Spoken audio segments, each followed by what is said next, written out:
To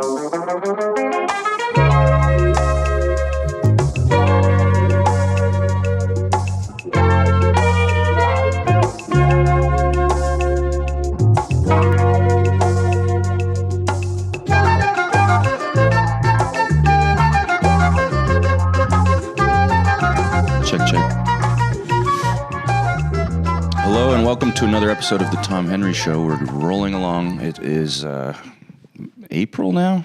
I think it's April.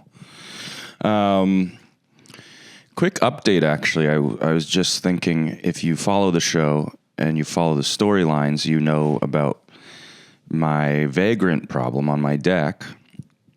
And as I was just filling in everybody here, something amazing has happened. They put up a gate. They put up a gate to keep the vagrants out, and I can sleep now. I don't have to, I don't wake up in the middle of the night anymore with a baseball bat in my bed. So this is huge news for me. I know I don't seem well slept ever, but I'm sleeping better. Now I just have to deal with the terrors of existence, but not the terrors of a vagrant. Here's a little thing. I was just down in the coffee shop just before this, and I pay for my coffee and stuff. It's $40, of course. And then they give me 2 little coffee beans, the guy. And I go, what are these for? He goes, these are to vote for a charity over there on the wall. There's 3 carafes with 3 charities, and you vote with coffee beans. And I'm looking at the charities, I'm thinking, so I have to basically say that 2 of these charities are not worthy of my coffee beans? No, not the spinal bifida or whatever's. Not that. Not the needy children, the other one. Anyway, I thought that was a little weird to be voting on charities. So maybe they should give money to all of them. What are they going to do after when the one charity doesn't win? They're going to put it in the shredder. Losers. Just a little roundup here. I went to a concert last night. This fellow called Westerman, sort of a soft singing Englishman. And I was looking around the Great Hall there in Toronto, and I thought I need to apologize, I think, to the Gen Zs, because this was a very millennial crowd, elder millennials, and World War III. And these were elder millennials, and I was looking around, and I thought to myself, what a horrible bunch of people. And they're giving nothing. And I thought, yeah, actually, I'm an elder millennial. This is always how it's been. And we're here saying that Gen Zs are no fun and all this stuff. We were never fun. I think a few of us are. And I'm sure a few of you Gen Zs are. And that's just how the world goes around. But these people, and they all have very smug faces. You know, it's a quiet concert, but I don't think they're completely still. Not a head movement to be had in the room. And then there was a bunch of guys who were taking cell phone videos, which, like, these are kind of already like people who would look down upon that, but they're taking interesting cell phone videos. So they're all doing like diagonal shots and interesting zooms. Like they've all become, I don't know, some kind of famous cinematographer. Spike Jones. I know he's not but you know, they all think they're getting like a cell phone video worthy of the cell phone. You know what I mean? Anyway, I'm sorry to Gen Zs. I think we're all nightmares. We all suck. I've been going to concerts in Toronto forever, and even the rocking ones, nobody's moving at all. We're a very self-conscious bunch in this town, anyway. Anyway, that's the roundup, and I'm excited to have my guest today because I've been talking about what this show is, the navel gazing, my belief that people should be vulnerable and authentic, but also my uncomfortability with this. And my guest tonight, I think is in his work, very vulnerable and authentic. Yeah, he's nodding. So I'd like to talk to him about that and other things, and we'll do that, no monologue today, right after the break. We'll be back with Dave Merheje. All right.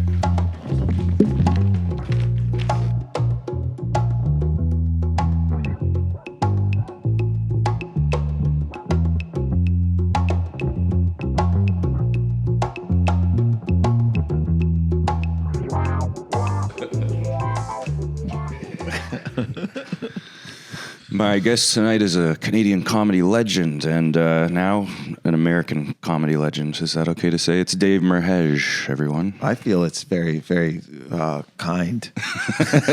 Yeah. Yeah. Where are you? You're in New York now or LA? Or? No, I was going to go back to New York, but I'm in LA. I've been in LA for 6 years. Oh. Since COVID. I went back at the height of COVID. I was like, this is the right time. That's fun. Yeah. Yeah, I saw you out there. I was doing a show at the back of a bookshop. Oh, yeah. You were at Stories. Stories, yeah.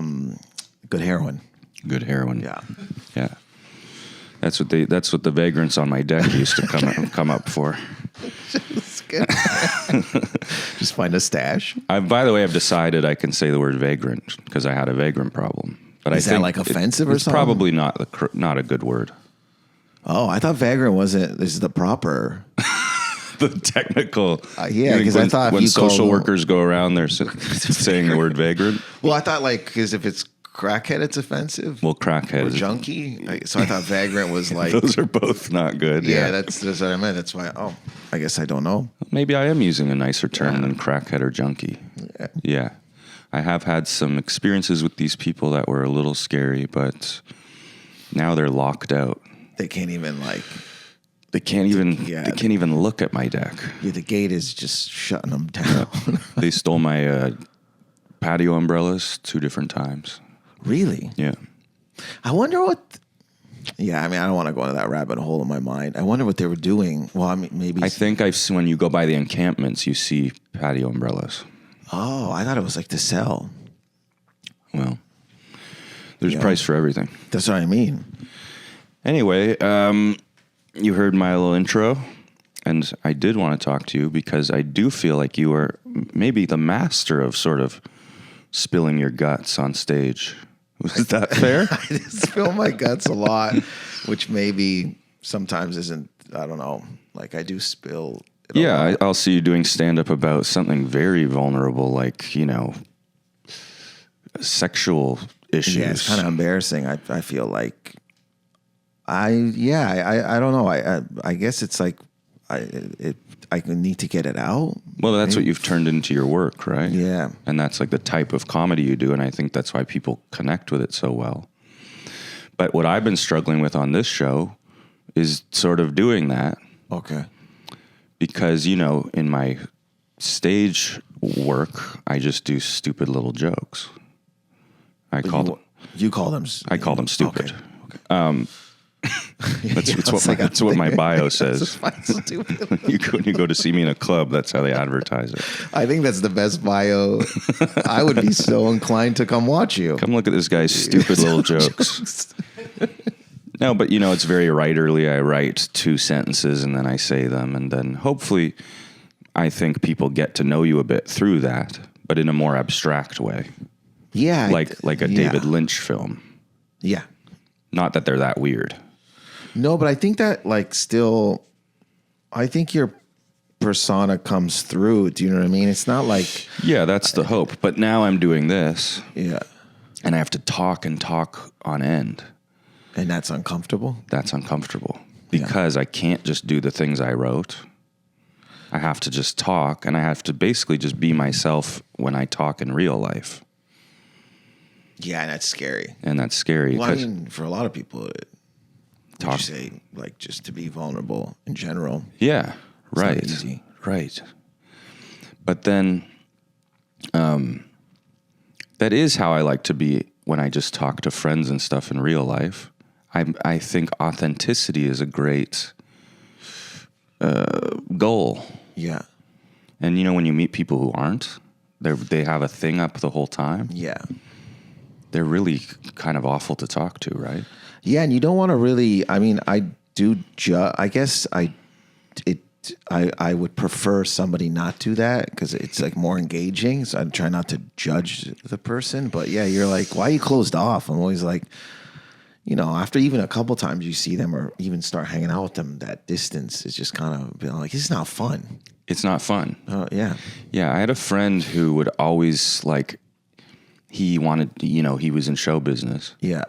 And he would talk about show business. And then one time he had to get a Joe job. Okay. But every time he talked about it, he was very clear to tell you, I'm just going to do this for a few months so I have money to get back to LA. Oh, I see what you mean. And it was almost like he couldn't admit he was just in the ditch with the rest of us. Yeah, and and that's. I mean, look, I've done that kind of where that insecurity. Someone's like, yeah, I feel the need to pipe up, and then I'm like, oh, I'm doing this out of insecurity, and I can. Yeah, you know what I mean. And maybe we all do it. I'll find myself even I'm working on this thing. Yeah, things aren't going that well for me, but they are going well.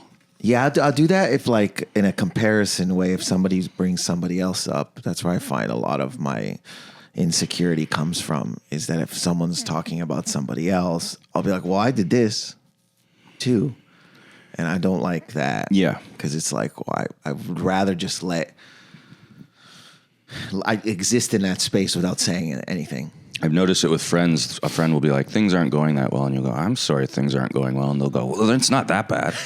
I know, that would be me. What are you trying to get across? Yeah, what do you want from this? Because it's I guess you don't want, I don't know. It's kind of, I wish I can get better fully at that of trying to impress, or it's kind of taking Instagram posts in real life. It's I'm trying to stay afloat, or I'm trying to show you the perfect section of my life. Yeah. I don't want you to think I'm not doing good, because but I think people walk away, and how long are they thinking about anyone?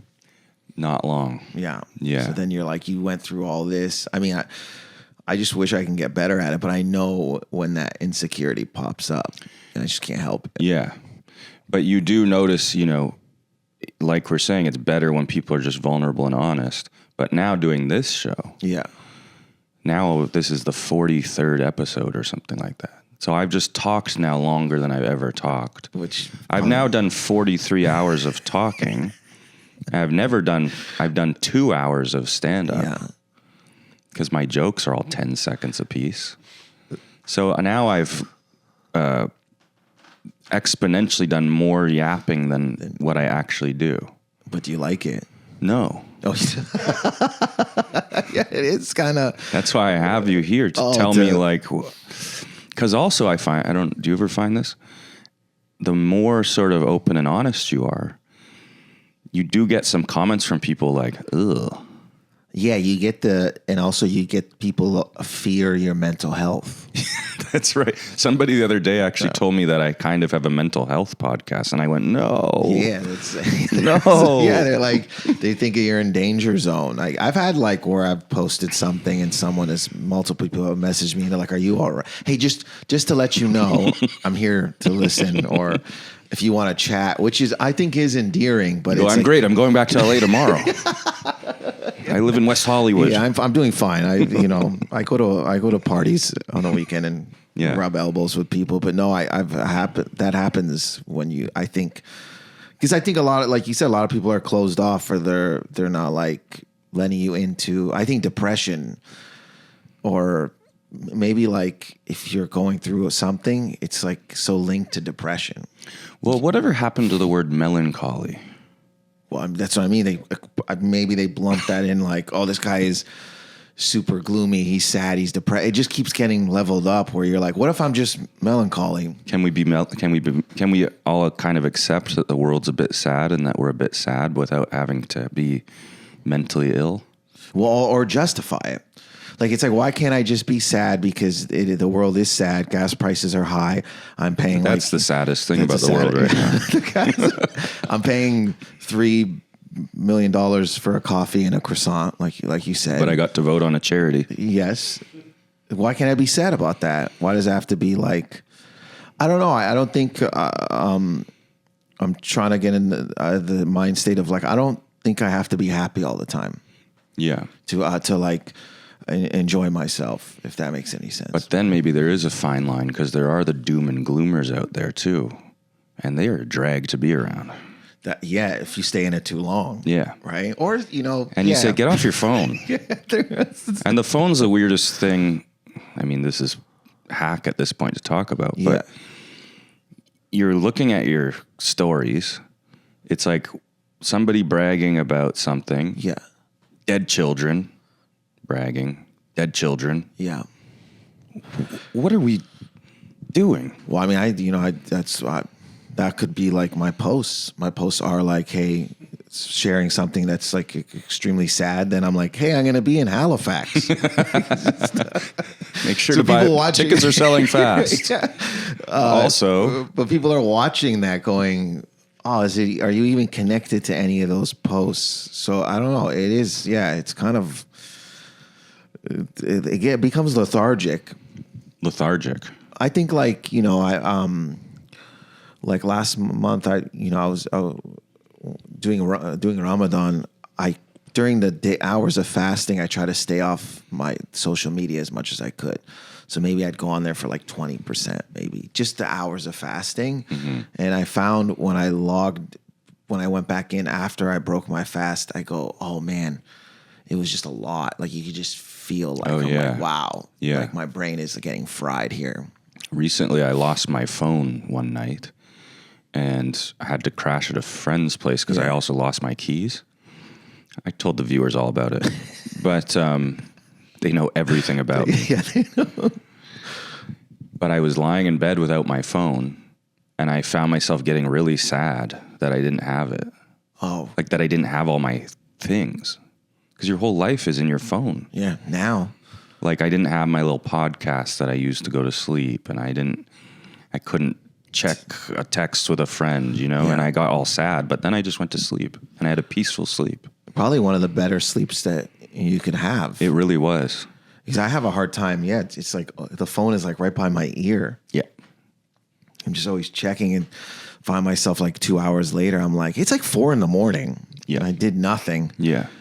And I keep saying, I'm like, I'm going to not do that. I'm going to read. Yeah. And it seems such a feat. Reading a page these days is. So I was like, did I ever read? Even before phones, was I active? I don't know. I think I have to admit it was always hard. Yeah, I don't want to fully put it on the phone. I wasn't like. But the phones made it a lot harder. Wait, I worked in a bookstore. Oh. I worked at Indigo for many years. Yeah. And I don't even think I read that much. You ever meet Heather? I did. Oh. Multiple times. I hear she's a monster. I remember, she was a dist from a distance. It was like, I never got like, there was never like a full conversation. It was like, hello. And then it would just almost like, not security, but they come in like a passing storm. Really? Yeah. I don't really, and it was fast. I happened to be at Jay-Z's club once. At what do they call it? 4040 Club. You were there? I was there. Whoa. I had a friend who used to be on Eminem's management team. Whoa. I just looked, that's how good that was. I looked right at the camera. I was like, whoa. And we were in New York, and we were just like at some normal bar. Yeah. And I was wearing like shitty clothes, shittier than my usual shitty clothes. Like some kind of like khaki shorts and like a polo shirt or something. And then she was like, do you want to go to 4040 Club right now? And we went. I bring it up because Beyonce was there. And same thing. It was kind of like a swarm of people. Oh, like how was it? That's what I mean. How was the vibe? Did you feel like... Everyone was just like, that's Beyonce. Did it stop the room? I don't think so, no. But it was like a swarm of locusts. Did you feel like, I guess ask, did you feel I know, like the energy, because that happened once. I went to a movie screen, like premiere, and Taylor Swift was there. And I never felt, I felt the whole auditorium was looking. I've never been in a room where somebody, like that type of energy was there. Yeah. This was different because it's a dark nightclub, and I think people didn't even quite know it was her. And then somebody was like, "That's Beyonce." And if you looked in the middle of this crowd of security, you could see. Oh no, this was like she was like, because it was like, you know, it was her and I think an actress and Robert Pattinson. Yeah. And I remember after going, "Oh, Robert was there," and I love the Batman. I just love his work, but it was just an eclipse of energy. I can't even explain it. I was just like, my buddy was like, "That's Taylor Swift." I think we all stopped in our tracks. Yeah. Whether you're like a fan or not, you just kind of like that energy. I'd never felt that before. Well, I'm trying to figure out actually, because I'm trying to get more viewers on the podcast. Yeah. Should I say I like Taylor Swift or hate her? What gets me? I hear if you say you hate her, they come at you. They come for you. I like Folklore, the album. Yeah, Folklore. Yeah. She does a record with Bon Iver, and I love. But I'm just trying to like. Oh, which one would cynically, you go? I don't really care. Yeah. I don't have a real opinion. I mean, I think you get both the energy, right? I think you can get the. I don't know how it might be close. Yeah. If you either way you go. I love her. The Swifties, is that what it's called? I'm a Swiftie. You're a Swiftie? Yeah. Yeah. I like that song, November or something. Yeah. Yeah. Anyway, when we went to the 40/40 Club, my friend did tell us that if anybody started shooting a gun, to get down, not run. To get down? Yeah. It was the big thing she wanted us to know in the hip hop world, in the world of hip hop clubs. I don't know if people ever shoot guns at the 40/40 Club, but like a precursor. She said, "Don't run, because then you're still upright and you could get hit." Oh, that is. I would have ran. Go down. Now I know. Yeah, because the instinct is to run. To run. Yeah. That's why she needed to tell us. Oh wow! Did it change? Like, were you thinking about it after that for a while, or were you? It was fun. It felt dangerous. Oh, you felt like it was a thrill now. Just a little white guy in khaki shorts, waiting for the guns to go off at 40/40. Oh yeah, you were living it up. I was living for once in my life, thriving out there. I was thriving. I'm made for that life. I think you are cut for that life. I did. I was going to bring this up. I feel bad about this all the time. I was doing a show with you once here in Toronto. Yeah. And I don't know why. I think maybe I didn't know you love him. But for some reason, and this is not even a good joke or a good thing to say at all, but for some reason I pretended that news just came out that Drake died. And I don't know if you remember this, but I told you specifically, I said, Drake just died. And your face dropped. Yeah. And you were like, I think you're a big Drake, right? I didn't realize you were like, he was close to you in your heart. In my heart, yeah. I remember. And you were like, what? And then I immediately was like, no, it's not true. I don't know why I said that. I don't know why I said that. My heart was crying. My heart was in shambles. It was I feel like, I remember when he came out, my buddy Patrick put me on him and The Weeknd. So I remember working at Indigo, and he's like, you gotta, the kid from Degrassi, man, he's got a mixtape called So Far Gone. And I was like pretty hesitant because I'm like, the guy from Degrassi. I remember hearing that. Yeah. That was the first thing I heard too. The guy from Degrassi. That's all I would hear. And then I listened, and I just immediately, I think I've been to like concerts. I just like, and I think when you said it, I was probably like, distraught for sure. You were. I was, certified heartbroken. I'll never make that kind of joke again. I don't know what I was thinking. Why would you just pretend someone's dead? Yeah, it was I think I was probably in shock. I think it was the pandemic because it was an outdoor show. Oh, then it was even, so my emotions were heightened. And my brain was probably scrambled. Yeah, we were all not. Nobody was thinking right. I probably drank 4 cases of beer that day. Yeah, people were like, I remember my when we were in New York of my old roommate. I'm pretty sure, yeah, he ordered, because it's right early pandemic. He ordered fish in a crate. I'm pretty sure it was in a crate. I'll never forget it. What do you mean? What do you mean? Like it showed up I'm like, what is this? Like he had to it was wood. He's just like ordered fish. He goes, man, you're not gonna be able to get food anywhere. He was like in a complete panic state, right? he was stocking up. 100%. And he got a crate full of fish. Yeah, and then he introduced me to nuts.com. And I still use it right now. He's like, really? Dude, yeah, because the groceries down the street from where we're at were emptied. The shelves were emptied out. Is nuts.com just to buy nuts? Anything you want, candy, almonds, nuts, it's grains, anything small. Everything. Yeah, everything you named comes like. And yeah, so it may be stuff like this sized, I guess, but it's never, and it's nothing like this. You can't get anything like that. It's not a crate of fish. No, it's not a crate of fish. Yeah, I always tell him that, and he's just kind of like, because it was just me and him in there for like 8 weeks or longer. We were like, our brains were like mush. Yeah, that must have been what happened to me when I pretended Drake was dead. Everyone was like kind of fried. Yeah. It was not well. No, and maybe none of us have recovered. No, I don't think. I think it took a portion of us. Yeah, I think we took a portion of us. Snip 3 years out of everyone's consciousness. My friend said I became less anxious a little. He's like, not less anxious. He was like, it's pretty weird. He's like, you're pretty much a germaphobe, but and then when COVID happened, everyone became a germaphobe, and you went the opposite way. Because I was drinking someone's water bottle. Yeah. And he was like, what are you doing? So I think there was a great psychological comfort in knowing there was nothing you could do all day. Yeah. And my mom is a massive germaphobe, and that was like, I always say, that was like her Coachella almost. Because she would warn us. Yeah. And then when it happened, she's like, I told you the germs. Yeah, she's like very big in it. She's like, the germs. And she just still stands by it. Yeah. So I was like, oh man, this is what she would talk about when we were kids. Like she was washing items before people started washing items. I remember having to wash the groceries a few times. We grew up that way. She still washes it. Wow. Like anything that comes in the house, she'll wash. Like that cup, if it came into her house, she'd wash that cup before you put it down. Yeah. To me, that was a nightmare to have to wash groceries. Well, yeah, imagine, that's what I mean. But she was ready. Like when it showed up, she was like, yeah.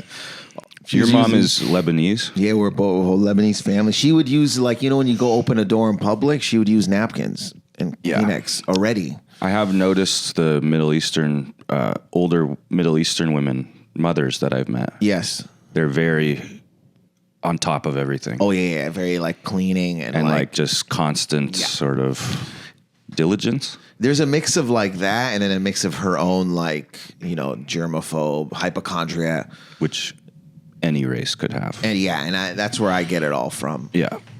Also, you're like a classic grinder, stand-up grinder, right? At least you used to be. Yes.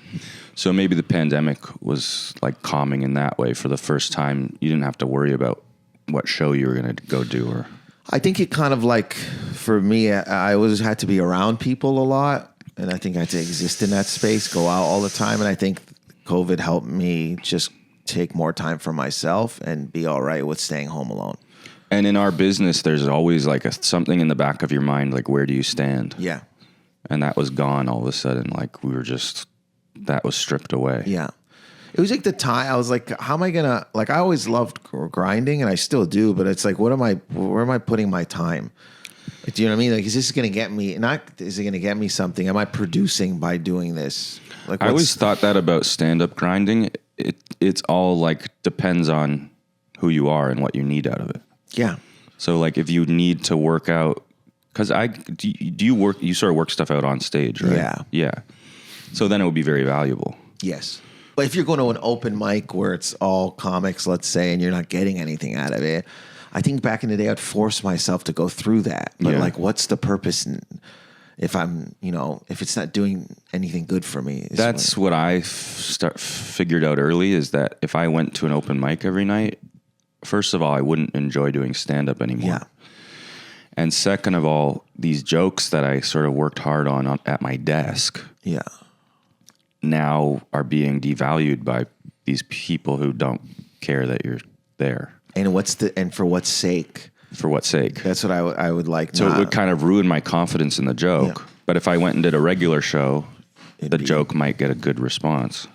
I think I was grinding for the sake of grinding early on, and I was also grinding because like I was writing up there, and I needed to get my my persona out.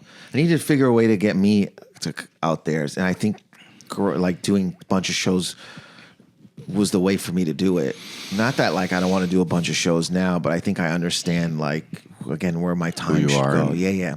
It's more of like, okay, I understand who I am. You have to get comfortable talking into a microphone on a stage. Too. I think that's where a lot of times I didn't really like not peers, but like people in the community were like, that guy will do like 50 shows a week, and I didn't really vocalize why. Yeah, I just kind of let it. And you were doing like music open mics. Yeah, I let that kind of like live in that space. So I think people sometimes will be like, this guy's a crazy grinder. And then you're just like, I was like, oh man, I honestly didn't even know what to do. I just was trying to find my voice. Mm-hmm. I thought that was I heard someone had told me like Jason Rouse was doing like 50 shows a month. Like, you know what I mean? I was just picking it up from somebody else. It wasn't from my own. But I think it obviously worked for you. But then I was like, well, what's the point if it's not fun anymore? You know what I mean? Like then at some point I'm like, well, it just feels sadder now. I don't want to do that. That's what I felt like I had to protect at some point. Like I would do a show a week or a show a month for a week or a show a day for a week. And then after the week I would be like, I don't want to do this anymore. That's what I mean. Yeah. It's like, and I heard a very successful friend say, you know, I always felt like I didn't have to go out every night. They lived in New York. Yeah. And I was like, oh, and it felt okay. Like I was like, oh, and I was like, oh, he's like really successful. Yeah. So he's like, I felt like, you know, everyone else was going out. You have to hit the stages in New York, all the 50 shows or whatever it is. And he just didn't feel that way. And it still worked out. Was it Cosby? No. Steve Harvey. Oh, nice. It was me and Steve, man. Me and Steve go way back. Well, while we're on the topic of stand-up, here's something I'm interested in. You don't do this, but I feel like we've seen this thing recently, especially like in New York, of sort of like wisdom comedians. Yeah. Do you know what I mean? Yeah. Sort of like philosophy kings. Yeah.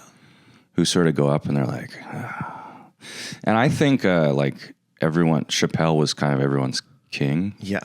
For a certain segment of people. Yeah. And now they're sort of trying to do Chappelle. Yeah, I know. It's kind of sometimes I find it with podcast wisdom. Yeah. Where podcast host will tell you something that feels like we all know. Yeah. But they just change the way they deliver it and their tone. That's what I'm doing here.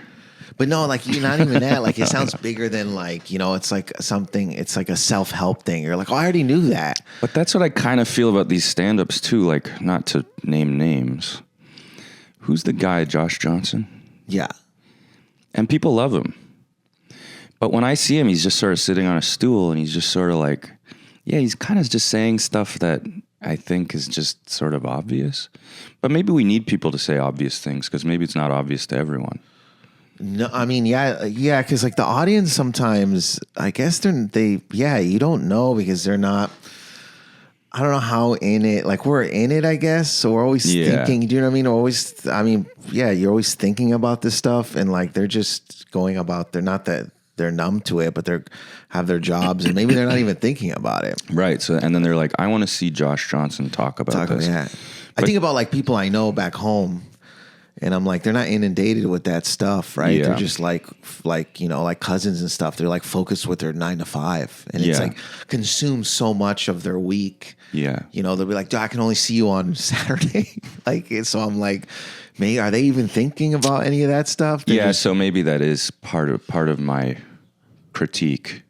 But even like for me, it's podcasting sometimes where I'm like, you're just stating the obvious, I guess. So. But it's like the way it's delivered is like this grandiose. And then especially like those manosphere guys who will be like, you need to drink water every day. Yeah. It's like, I don't. And people are like, I do? I know. And then my thing is like when people hear that and they solely like make their decisions off that. Like I have I listen to this and this and I'm going to operate in this because this person said, and that's when I'm like, oh, you should maybe take that as a nugget, but you should have your own thought process of it. That's where I think it's troubling, where it's just like you just take something that like a podcast host says and you swear by it. Yeah. And you live by it. And I think that's where we got into trouble with certain things, politically or whatever, because you're like, okay, this is go. Well, there's this comic we both know. I won't say who he is. It's not that bad. But one day he was like, I've been listening to this Huberman guy, and he's changed my life. I go out, I do everything he says. I go out in the morning and just get sunlight in my eyes, and et cetera, et cetera. And he just like started living a regimented existence. Yeah, I can't do that. I don't know. I think that's where it's troubling. I think it's ruining people, a regimented existence, because I don't think many people can do it. And then they fall off inevitably. It's like buying a gym membership. And then they feel bad about themselves. Yeah, I think it's like, and it's not a knock against podcasts, but it just felt like at a time where it's like so connected to like, it's like this is what it has to be. The podcasts are awful. It should be like a fun place. You know this comedian, Chris Fleming? Yeah, very funny. Very funny. But I just saw him come out on the podcasts and sort of like brag that he doesn't have a podcast, which, it's a decent brag. Yeah. But in my mind, I was like, yeah, well, things are going well for you. You don't have to try this out. Yeah. So why don't you, have a little humility. Yeah, why don't you simmer down a little bit? Yeah, because, this was sort of my last ditch. Like, I better get a podcast going because I don't know what else to do. I'll tell you this, like a lot of times someone will, not a lot of times, but I'll be like, they'll be like, hey, you should have a podcast. And I'm like, I've done one. And I was like, it obviously didn't work. Right, because you keep asking me if I have a podcast, and I've actually promoted it to you, which is the weird part. But I feel like what I like about yours is aesthetically and vibe wise, it makes sense. It's what we were trying to do. But then you sometimes like you can't really. Sometimes it doesn't always work out that way. Yeah. So I think you got like it's like great if that makes sense. Well, thank you. I was trying to put some intention towards it rather than just like a podcast studio, which we all see a million times a day, or two guys kind of sitting on their couch. But this is what drew me to ask you to come on, is because it just felt like... I'm glad you told everyone you asked. Yeah. So it was like, it felt like... I was like, we'll see, Dave. I don't know. But it felt like very you, and I'm like, oh, that's what I like. I don't, sometimes people are just doing podcasts to do a podcast, and then you're on this space, and you're like, I don't know how this vibe is.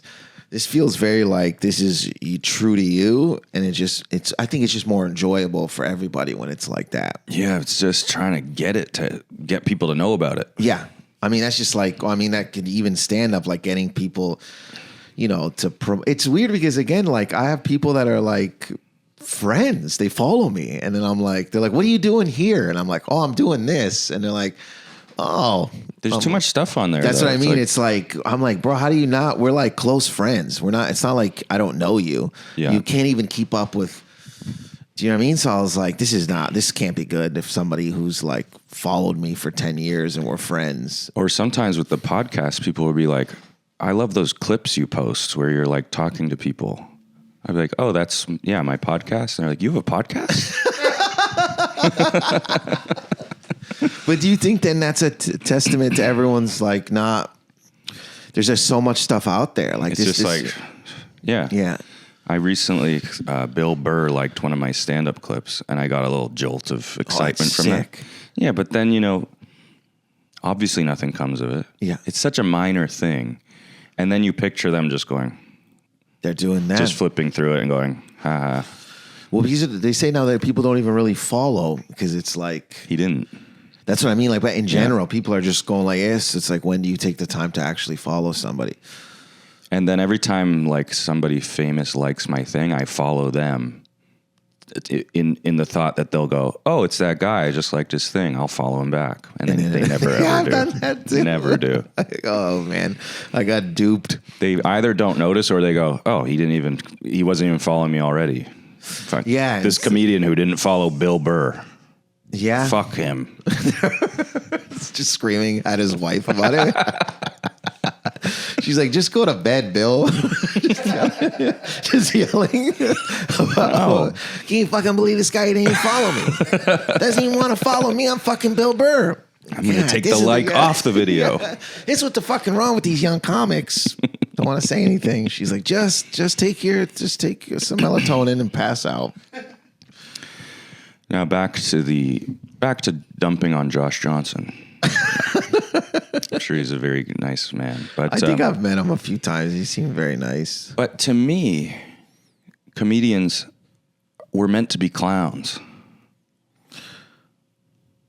Yeah, I mean, like you mean like the silliness of it, and even when you're not outwardly silly, like I'm not really a silly performer, but I still am trying to sort of be the joke in many ways. Do you think like Carlin and like Lenny Bruce? Well, they started the problem. They started the problem.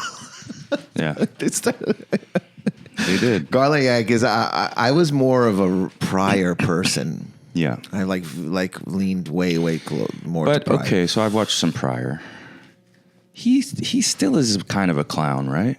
100%. Yeah. But he did a lot of I think he did characters as well. And then he was vulnerable and he was a clown. Like it was like that's what I loved about him. It was a variation. So it wasn't all just like philosophy king wisdom. No. He'd have philosophy. Then he'd go into Mudbone, a character. And then he would do a wino. Then he would be silly. Right. So you know what I mean? So he's still kind of coming from the comedy tradition. Oh yeah, he had like being a clown. He has like one of the couple bits where he's like, man, he goes, I did so much drugs. He goes, I did so much coke, I snorted Peru, and then he was like, my drug dealer stopped messing with me. That's how you know he did so much drugs. The drug dealer goes, I can't sell it to you, Rich. So he would be like very silly, and then he'd go somewhere else, very, very deep and vulnerable. I thought it was like that's what I gravitated to. So I didn't really get into Carlin a lot. Reminds me of a Galifianakis joke coming from my white culture. Well, he's amazing. He's like, the Purple Onion is one of the best specials. But he had one where he said, you know you have a drinking problem when you go into a bar and the bartender knows your name and you've never been in that bar before. Dude, he's like, again, like that special was like silly, vulnerable. Wow, like it was all over. Like I think that special is a large part of why I started stand-up. That and Dimitri Martin. But Zach, like, I mean, for me, I remember watching it, and it inspired me to just be more and more loose up there. Yeah, I remember being like, oh, this guy's doing it. Whatever this is like, it's not just standing there and telling jokes. This is like remember when he was like turning to the camera and like there was no continuity, he didn't care. It was just really, really magnificent. But I think like all this stuff, you see that. Yeah. And you're like, oh, I could just be loose. I remember when I started, I wanted to be Zach. And so I would pace around and like, mess with a wall and all this stuff. And it sucked because I didn't have his skill at it yet. I see what you're saying. And I had a good friend, DDP. Ever meet him? Yes, David Dean Porter. Of course. And he, thankfully, is the only piece of stand-up advice I've ever taken, but the most important thing. He said, just stand still. It'll be better. Oh, okay. And he was 100% right. He did it in a way, too, that wasn't like, it didn't feel like judgy. Do you know what I mean? He gave you the advice where, it didn't seem like, it feels like it didn't be like, hey, dude, you're doing it wrong. It was just very like, hey, man, just stand still. Yeah, it was like, he could see that. And he told me, too, he was like, it'll draw more, it'll have more gravitas. Yeah. Than all this nonsense you're doing. And since then, I've seen people do nonsense. of the. Well, that's what I mean. And they think they're being Zach Galifianakis, and you just aren't him. No. And he's, it's the same as like when they say like Sarah Silverman can get away with certain dirty jokes or whatever. Yeah. It's true. You have to be like a master at that thing. And then other people see it. And then you see a bunch of open micers doing hideous jokes. Yeah. Because they saw Sarah Silverman, but they can't get away with it because they're not good at it. Yeah, I mean, like, I've tried. I mean, I've fallen into that, but I think with Zach, I remember being like, I'm pretty like I move around a lot. I was just inspired in the sense of like, I think it was more of like not being so rigid. Like I didn't try to do what he did. I was like I was shooting something around that time when I saw Purple Onion, and we had like. The camera guys were talking to each other during the taping, not in a bad way. They were just kind of like, and it was quiet. And then I'm like, and I go, who's talking? And then the audience was like, they were like, not us. It was like, I go, is that the camera guys? And then it was like this riff, but they were later like, do you want to take that out? I go, no, because I watched Zach's. Yeah. I go, no, keep that in. Yeah. Even if it like plays with that's what I was like so inspired by Purple Onion. Yeah. That's what it's called, right? Yeah. That was Live like, at the Purple Onion. Yeah. Probably still on Netflix. I mean, I would watch, like when he was talking. Not like how they took my special off Crave TV. What? They took it off. No, what do you mean? Did they tell you? No. I guess maybe they have a data limit or. I'll go. I want to. They might have taken mine off too. We should find out. I can check. I can ask my family to look at it. Yeah, and then be like, "Did they take it off?" That's always, they took it off. Damn. So now sometimes they still get introduced that way on stage, and then I have to say it's not up there anymore. I can't wait till they take mine off. Actually, so I could be like, nobody really introduces or knows. But yeah, nobody was watching it anyway. I remember someone's like, "Yeah, so this is your third." I go, "I did a Crave special." They're like, "Oh, nice." So it's like they didn't even. They were like, "Yeah." I'm like, you know what? Just let's leave. You don't have to talk about it anymore. It's just buried somewhere before anyway. So they didn't put it in the Canadian excellence category. Wait, there's a Canadian.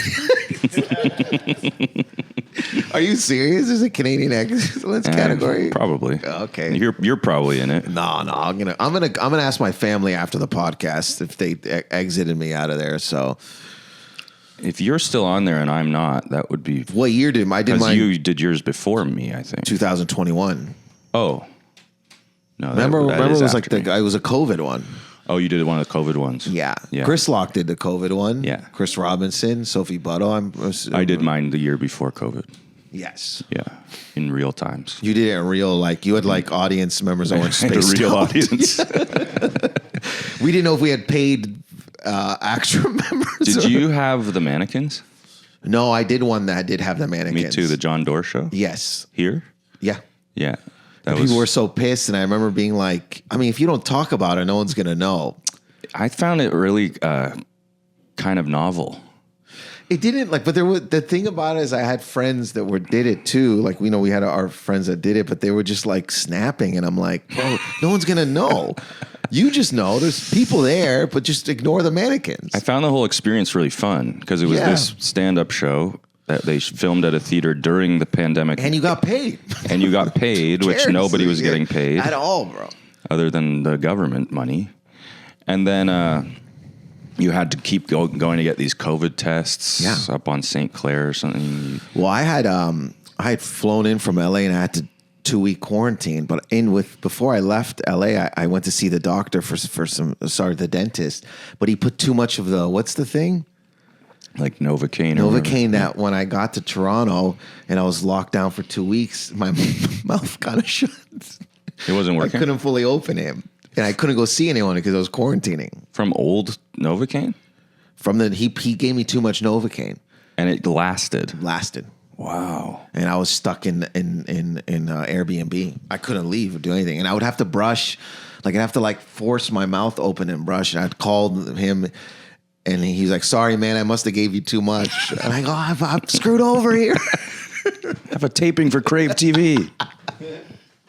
Canadian excellence. They got mannequins. He's like, what's Crave TV? Well, that's probably the most we've ever talked about stand-up on this show. I'm sorry that if I ever caused I caused that. I'm sorry. It wasn't my intention to be people honest unsubscribing by the second. Yeah, I wanted to really talk about something else that's more exciting than vulnerability. Oh yeah, so let's wrap that up. How do you deal with being so vulnerable all the time? I don't even know. I remember when you do a set and you do these very personal things. Sometimes after you go, oh God, what did I say? Yeah, it was embarrassing.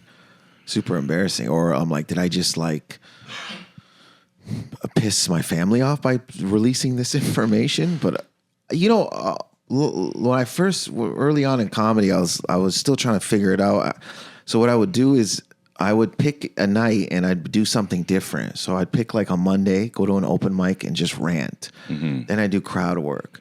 And I just had this thing because I was really influenced by Richard Pryor. I was like, what if I just went to an open mic and said, because I was trying to figure out where people laugh the most, mm-hmm. From the gut. So I'm like, if I'm telling stuff from here, will they laugh harder than if it is? So then I would just pick a room and I'd go and tell people I was performing sexually bad. And I thought that was so insecure. Yeah. Then if I said it, that I was breaking that so over time I wouldn't think about it anymore. I would just say them. Right. So I was just building that muscle. That's where it all came from. I was treating it like a scientist almost, or like a gym. Yeah. Well, there was all a gym. The crowd work. It was 3-4 different gyms, and I would go every time. Just say something that is sad, or say something that you don't want anyone to know, even if they don't laugh. Yeah. So then that muscle was conditioned to the point where I'm like, I'm not thinking about it or questioning it as much. I'm like, this is what happened in my life. Is it embarrassing? And look, I'd get off stage and my buddies would be like, well, I mean, I don't think any of these girls are going to talk to you now. You just told them you fail sexually all the time. Yeah. And I'm like, they laughed. I was just really fixated with the response. Well, famously, and we talked about this on the show, so I can say it, Jordan Foisey for a while kept saying he had herpes on stage. Oh, really? And it turns out he didn't. He just was saying it to... So he thought he had it. Oh. And then he told everyone for a year. Oh, wow. It turns out he didn't. Yo, this guy is method, man. This guy is really method. This is amazing. What a brilliant man. Yeah, so... But I kind of liked being mysterious, And now I'm not anymore. Well, I mean, with the podcast, you're not. You can't be. You can't. You're evoking 42. What is 42 times? 43. Yeah. 43 for you. You're going up here. There's nowhere to hide. Yeah, you can't go. 3 cameras. You're just exposing everything and stuff. Yeah. I've said some. Yeah, I've said some things where I'm like, this is really, really embarrassing, and when people have said it and laughed.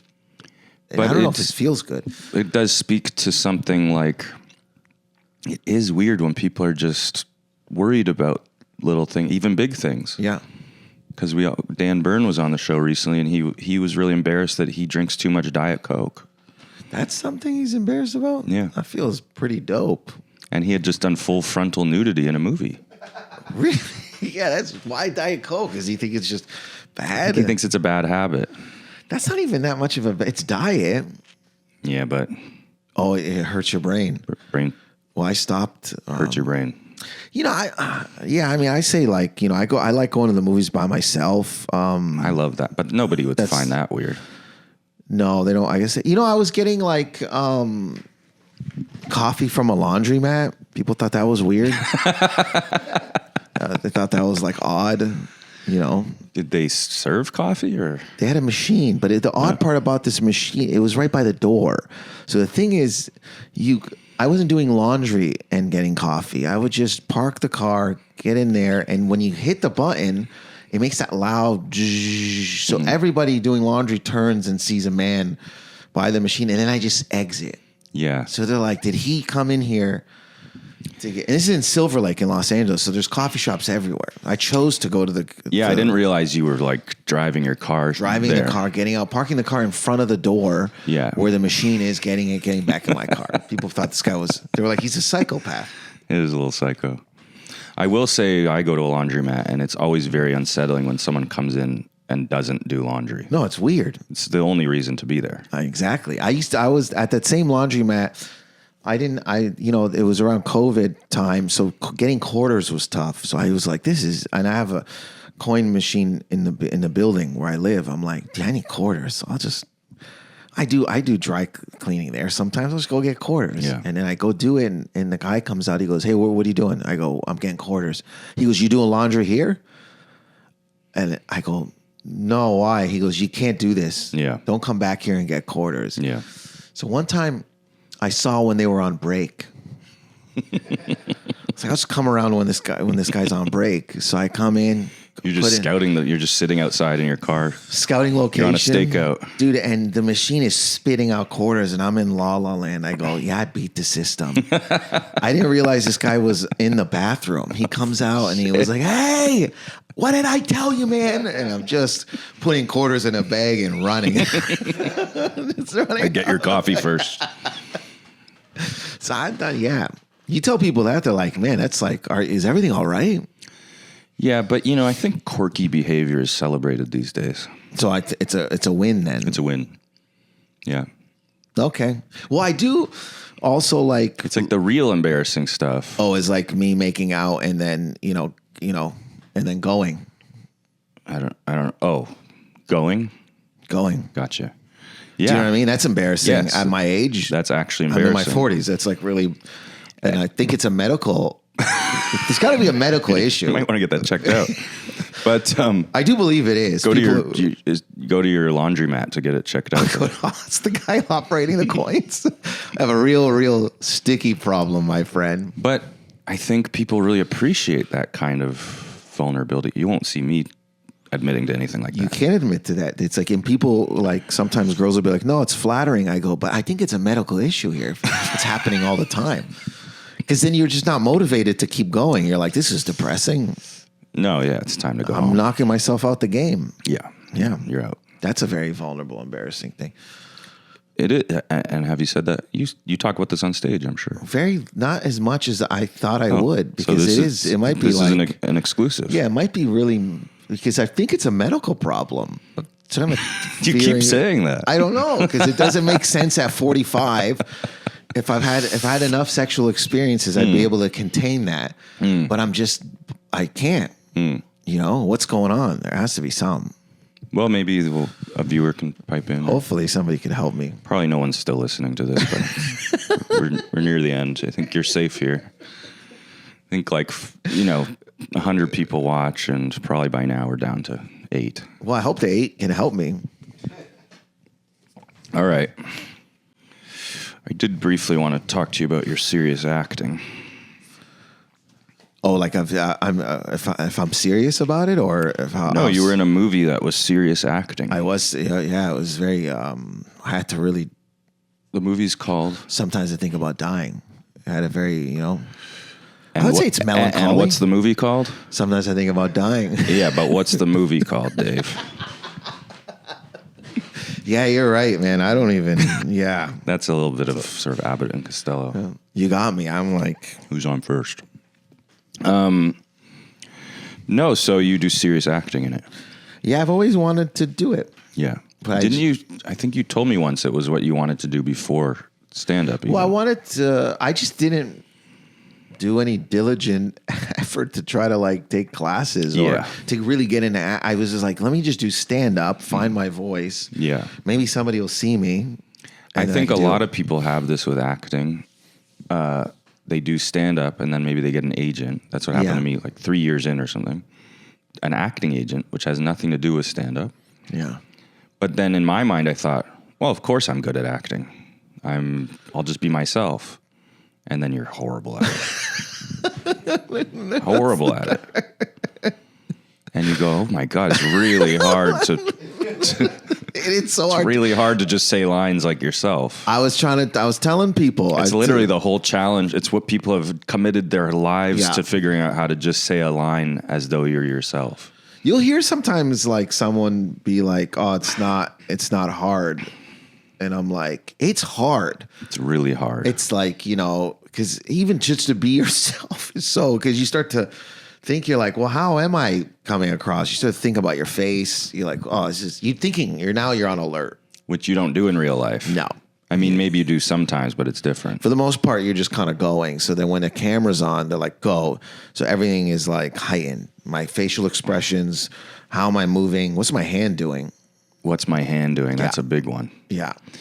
And it's similar to what we were talking about stand-up, needing all the reps on stage just to kind of be yourself.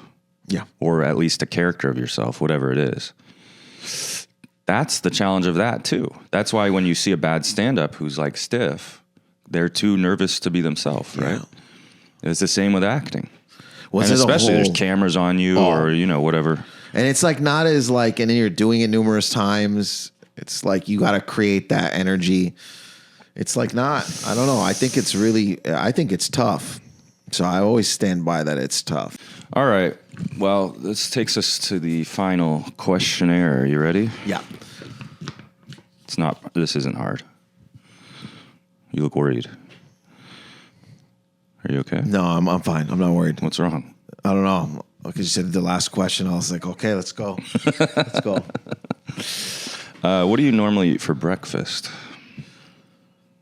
When I'm home, oatmeal, blueberries. Sometimes I mix strawberries in with the blueberries, and then banana, honey, and then cinnamon. I'm surprised how many people say oatmeal. Really? Because I find it disgusting. That's what I was gonna tell you too. Is like people find it gross. Yeah. Then I'll go back. I'll have eggs, turkey, bacon, and avocado. So I try to mix it up. Well, now you're talking my language. Yeah. Turkey bacon is surprisingly good. I add like spices on it. I'm not like a cook, but I do what I can. Yeah. To survive. Oatmeal. I'm just surprised how many people are okay with it. I mean, a lot of people hate it, dude. It's just the texture. It's gross, yeah. And I'll have a protein shake. Oh, yeah? Yeah. Do you currently, do you currently hate someone you know or have known? Yeah. Yeah, but they're not like, but I don't think I'm friends with them anymore. Yeah. Yeah. But you did know them and you do hate them. Yeah. Yeah. What's your greatest fear? I think to not be liked. Wow. Or no, death. Oh, yeah. Yeah. But like after that. I should almost make the question like exclude death because most people say death. Yeah. But it would be like to not be liked, I guess. Or to be perceived differently than I like. Yeah, like if someone's like, yo, he's like this. I'm like, what? I'm not like that. You know what's interesting to me, though? To be misunderstood, you're saying? Yeah. What's interesting to me is you have a fear of not being liked, so you made yourself extremely likable. Like everybody likes Dave. I have a fear of not being liked, and I went the other way. I'm kind of cold and cut off from people. But maybe I should have went the other way. I didn't get it. I guess then you could say you're like, is then there's might be holes in what I'm doing, I guess, if it's like. No, it seems like you have the much more successful approach. I mean, but also people pleaser, which I'm trying to stop. That's another big problem, which I think is the biggest problem I have is like, I'll people please, and I don't want to do that anymore. Can I say something? Yeah. This seems to be a big talking point on the internet these days. Is people pleasing? People pleasing. Yeah. And I do think it's a real problem for some people. Yeah. Probably you. 100%. But I also think it's something that shitty people are starting to say that so that they don't have to care about anybody. That too. I mean, I've been people pleasing for like 15 years. Like No, but I'm saying I think it probably is a real problem for you. But the way it's spreading on the internet, they're going, I'm not going to people please anymore, which means like you're not going to do anything nice for anyone ever. You were probably a piece of shit. You were a piece of shit. Where's the camera? You're a piece of shit. I remember Bobby Mayer really, really funny comedian early on was like, why are you laughing at that joke? I know you don't think it's funny. And he was absolutely right. He was absolutely, and I would tell him, I go, no, it is. But I was people pleasing. Right. I was so insecure. I was like, what if they think I'm not? I just felt bad. But then like, that's not how you operate. That just doesn't make it authentic at all. Well, it does come back to authenticity, doesn't it? Yeah. If you're people pleasing and you don't believe it, then you're not really being your true self. No, and now that if I say something, because I've done the people pleasing, it looks combative. Because they're like, whoa, you're not normally like this. What's going on? Yeah, it's right. Like, what I want to say, it's like, oh, this guy's got a problem with me now. I had a people-pleasing friend like that, and she started all of a sudden to start standing up for herself. And I said, what the hell is this? Yeah, that's what people say to me. So I want my old doormat friend back. That's what people say to me. They're like, dude, I'm used to like, you're a doormat. What are you doing? You already set this up. You can't change now. Exactly. And I'm with them. Me too. Once a doormat, always a doormat. Stay in your doormat lane. What's your favorite sandwich? I really like, there's not even like a sandwich, but like a lox. Like on a bagel? Yeah, but that's not even really. That's an open face. Yeah, okay. Yeah. With cream cheese? Is that what people do? I also don't like lox. Yeah. Or like, I like a really good turkey sandwich. Yeah, somebody said that last week. I think that sounded really good. It has to be really good, though, right? Because you get a bad one. It's like, and I surprisingly eat a lot of tuna melt. Tuna melt's delicious. Yeah, tuna melt's great. You make it? No, I wish I was that good. It's a little beyond your... What's something you like about yourself? That I like about myself? That I try to... maybe more recently now, I was like, I'll try to figure out my faults. Yeah. I'll try to be like, you know what? These are your issues, and like, you can grow from here. I find around this age, I'm getting more and more into that. Yeah. Because you just start to see how things don't work for you. Yeah. Like being super defensive. That was one of mine. And then it's like, well, I have to now be able to take some criticism. Not on this show. I talked about that already. I'm not taking criticism on the show. I was the same as you as like comic, because most of my friends are comics. They criticize it, and I get so worked up. Well, it's different with work because we're trying hard, and we only have so much energy to put towards it. Sometimes people say, you should put more clips up on the internet, like of your show. And I go, I'm doing as much as I can. Oh, that stuff I still get annoyed by when someone's like, you can post more. I'm like, I am. I'm doing 40 things. I'm working on it. I guess when I know in my heart that they're right, I get super defensive. Yeah, they're right, but you already know it. You're like, yes, the goal is to put up 3 clips a week, but I can't get to it right now. I think it's the way I react I never liked about myself. Yeah. I reacted very like cagey. Well, that's what I'm trying to say about taking criticism, like in life, not in work. Oh, in life too. Yeah, that's what I mean. Like in general, I'm a cagey. I'd get like, my immediate reaction would be like to go forward and be like, what? Like, and I was like, I don't want to do that anymore. I find most people have this problem. Yeah. And it really just puts you on an island because then people don't feel like they can talk to you anymore. They can't come to you. I've had friends say, feel like I can't come to you anymore. And I'm like, that's not good. That's because you stopped people pleasing. Stop people pleasing. That's what it was. Yeah. What's something you don't like about yourself? I know you just said one, but.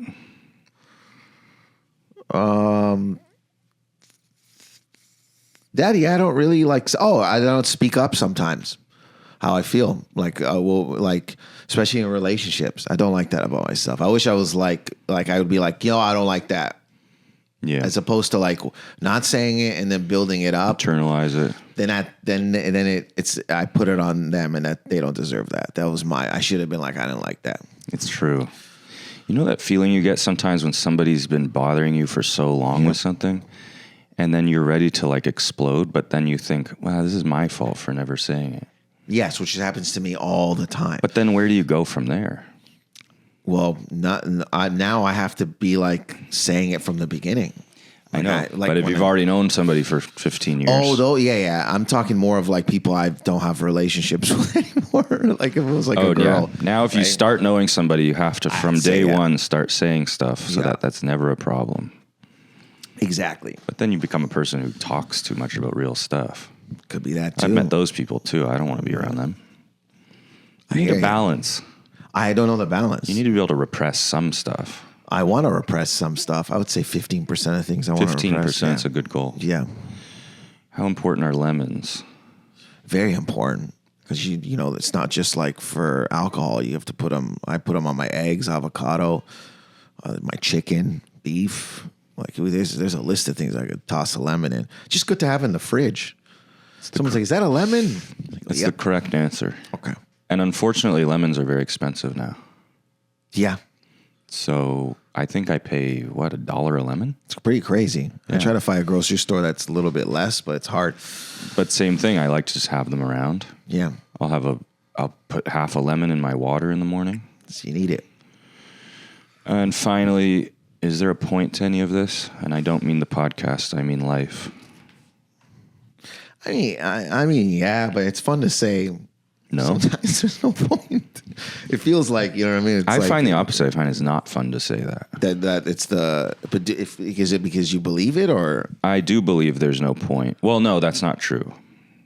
But I skew that way. And I find life becomes miserable when I start thinking that way. I think there is, honestly, I do think there is, obviously there is a point, and I think there is, but I don't want to make it so dire, like, do you know what I mean, where I'm not living. I don't want the stress and anxiety of it to take over and of the point. Of the point. Oh, you're saying it could go the other way. You could think there's so much of a point that it sort of takes over. Well, there is a point, and then there isn't a point. Well, you're sort of newly religious. Is that right? I reverted to Islam, like in 2022. Is that for religion purposes or like for spiritual purposes or for more like life or order purposes? Like what I think? Like why you converted? No, it was like kind of organic. It started like in 2020, 21. It wasn't like I didn't think it was going to happen. But did you get into the like spiritual ideas of it? I was always kind of low key religious, but then like I did Ramadan in 2021 with friends. I was just going. Because I could see just the traditions of it being comforting. It was comforting. I was going through some stuff at the time. There was the sheikh who was a friend of a friend's, in between the prayers, they would, talk about the Quran, and it just kind of just clicked. And it was over time, but there was like a comfort there, a community. Mm-hmm. And then it just kind of one day made sense that I did it. And does this lead you to think there's a point to life? There's a point. Yeah. Well, I mean, I always felt like there 100% is a point. There's like, family and friends but there's also like a thing where I don't want to take it too like serious, where I feel like it's depressing, or I'm dragging myself down. Like it's the worst thing happen. Like all my situations are the worst thing. Oh. I don't want to be in that space anymore. I'm like, oh, this is just what it is. I can get through this. I'm prone to that. Of like, I mean, same thing. Like, oh God, like there was a pen in my laundry the other day, and I just thought, here we go again. Yeah, all my clothes are ruined. I don't even know how to buy new clothes. Yeah, dude, that was a coin. And I was like, okay, we're done. The day shut down. Just because it was in my pocket. And I was like, did the coin make all the clothes dirty? Does it cancel it out now? Oh, but it wasn't visible. Oh, I saw it. I didn't see it at first. And then when I went to pull the dryer, I go, what the fuck is this quarter doing in there? No, but did it do anything to the clothes? No. Oh, but so it's the idea of money is dirty. It was a germ issue. So see, the pen actually marked up all my clothes. Oh, yeah, you got it. You're cooked. Yeah. Or it's vintage. Well, for a few of them, I'm going, yeah, okay, it's a little shabby chic. That could work. But some of them just look... They're gone. Bad, yeah. Yeah, the idea... I mean, I like shopping, so I'm different. I'm like, okay, this lets me go out there. I hate shopping. See, there's a problem. So, yeah, it's those kind of things where you go, fuck, my life is ruined. Yeah. I'll never get over this. It's over. I have those all the time. I have it 4 times a week. Yeah, that's what I'm saying. Constant. just did 2 episodes of how bad my life was, and somebody called it my shorty arc. I don't know what that means. Do you know what that means? No, it's a shorty arc. I thought maybe because you're into hip hop, you might. No, I was like, I feel like I get called Unk now. I don't think. Yeah, we all are getting called Unk. We're all called Unk. That I don't like anymore. Stop. Who's doing this? Leave it alone. Shut up. Yeah, literally, I didn't ask you to. Yeah, to do that. Stop this. It's so disrespectful. This is why it is. It's like you don't know me that well. And even if you do know me, it's like you didn't ask me. We didn't have a conversation for you to go, hey, Unk. We're not on those terms. We're not. And you think. You know what we should do when people call us Unk? What's up, shrimp? Yeah. What's up, shrimp? Right? Am I saying it right? Yeah. What's up, shrimp? Unk, dude. I got out of shrimp a car. Shrimp is good. And he goes, what up, Unk? I go, no, they just ruined my whole day. Why? And I have to. And then people are like, you got to accept it because you're older. I go, we didn't speak of this. You can't give me stop it, Unk.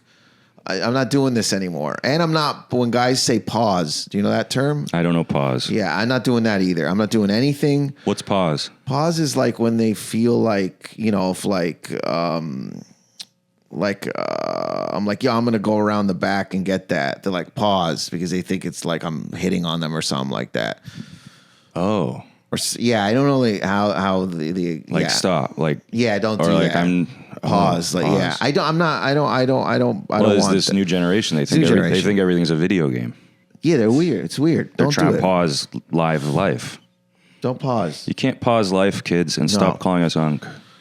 Or we'll call you shrimp. We'll call you shrimp, man. Dave Merheje, thank you for being here. No, man. That was awesome. I had a great time. It's official. We can talk to this one to finish. Oh. Anything else you want to say? Special's still on Crave. I like to. Bob checked your special still on Crave. Yeah. But by the timeline, it should be off in about 2 years. It'll be off. You get about 5 years and then you're off. Also, I'll say one last thing. Sorry. It's like, if you don't message people anymore, like, don't go hope you're well. Don't go what? When someone goes, I hope you're well. Oh, I hope you're well?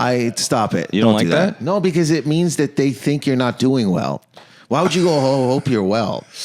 Well, because if I was doing well, you wouldn't say it. You'd be like, hey, man, you're doing great. Hope you're well. And then you don't care about if I say I'm not doing well. Like, we're not going to do this over Facebook Messenger. Well, okay. It's tough. I know it's. I think it's a courtesy. It is, but I'm mentally not. They're not saying, "Are you okay?" They're just saying, "Hope you're well." Hope you're well. It's me. What if they said, "I trust you're well"? I like that better. Thank you, everyone, for tuning in. I trust you're well. Trust you're well. Shrimp.